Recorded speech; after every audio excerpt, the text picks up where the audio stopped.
Hello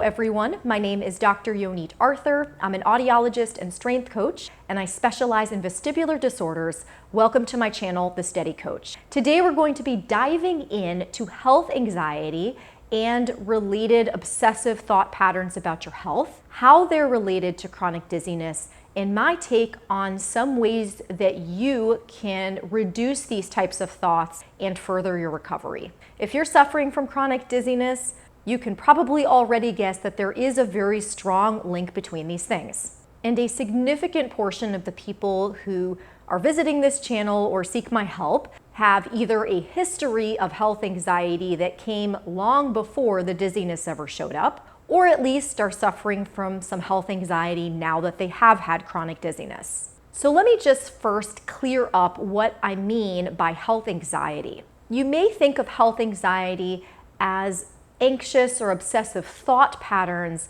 about the physical sensations you feel in your body, maybe worry about what the physical sensations mean, and general anxiety that something bad is going to happen to you and your health. But the way that I view anxiety is a little bit more of a physiological process. We've discussed this frequently on other videos, but when you are faced with something scary or dangerous, your body responds with a fight or flight type of response, which involves your body creating all sorts of physiological changes that prepare you to fight something or run away. One of the side effects of this particular response is that you tend to build tension or physical anxiety in your body. So these two definitions of anxiety are a little bit different, but clearly related. On one hand, you have the outcome of anxiety, physical anxiety, which is the obsessive thought patterns in your head.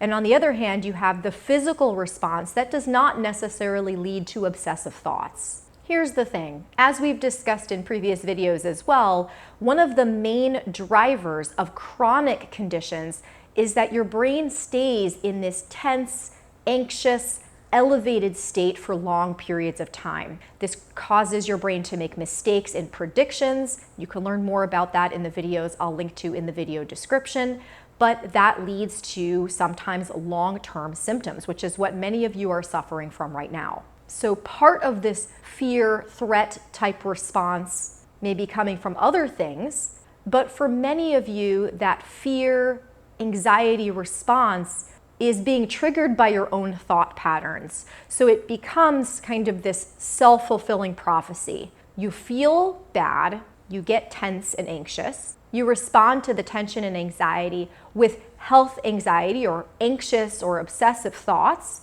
to try to resolve or get rid of the symptoms, and that further escalates things until, again, you're stuck in this perpetual threat or chronic anxiety state. And this applies to you even if you don't think of yourself as a particularly anxious individual. Sometimes that feeling of anxiety manifests as repetitive or obsessive thought patterns and not necessarily as a conscious, noticeable feeling of anxiety like some people describe. In either case, based on everything we've talked about in previous videos and in this one so far, you can probably guess that one of the barriers to your getting better from your chronic dizziness symptoms is this anxious response that you have to the symptoms.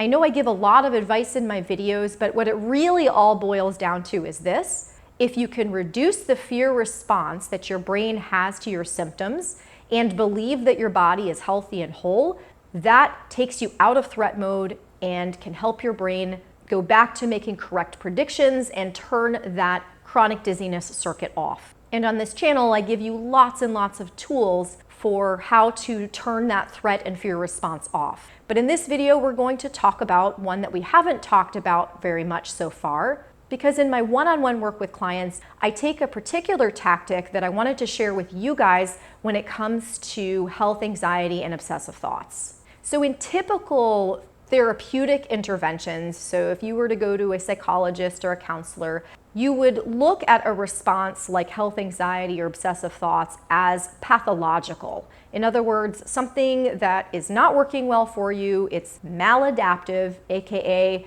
it's causing some problems for you, and you would try to get rid of it.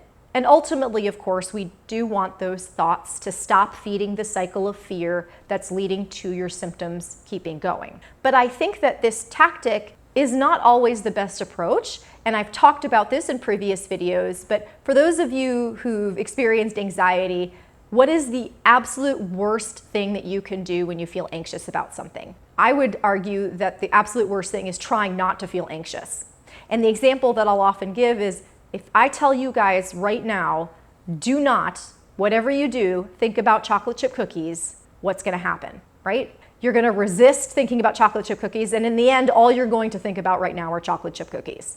So in my opinion, this resistance way of dealing with health anxiety, which again is natural and understandable to want to do that, is a tactic that for some people tends to backfire, and I stopped using it with my clients. Instead, I use a tactic that can be basically summed up as, let's get curious. In other words, my basic assumption about anyone who comes in to see me who's suffering from health anxiety is that that person has health anxiety for a reason. The person's brain isn't just broken or doing something dumb. The brain is adaptive and doing something because it feels that it needs to. So rather than try to fight it off, my viewpoint is, let's look at it from a more curious, open place and see what we might be able to learn from it rather than try to just make it go away.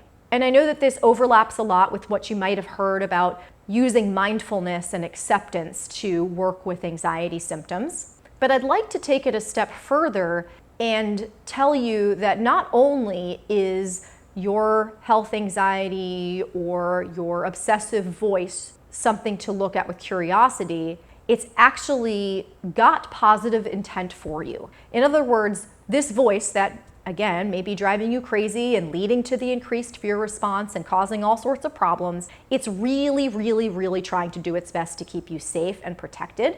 And if you can have a more open conversation with the voice in your head, yes, I'm suggesting you talk to the voice in your head, but I'll explain more about that in a moment, you can learn something about yourself and much more effectively convince those parts of you that are leading to this response to maybe relax and tone it down a little bit. And the example I'll give here often is if you're trying to convince someone to change your mind, you can either yell at that person and say, I don't care what your opinion is, I want you to do what I want, or you can openly and curiously listen to what that person is saying, and that is much more likely to bring that person around to your viewpoint. So if you view the health anxious or the obsessive voice in your head as maybe a little mini person in your head that's trying to convince you to do something, having an open, understanding, and curious conversation with it is likely to yield much more effective results. So how I suggest doing this is first spending some time noticing when the voice happens.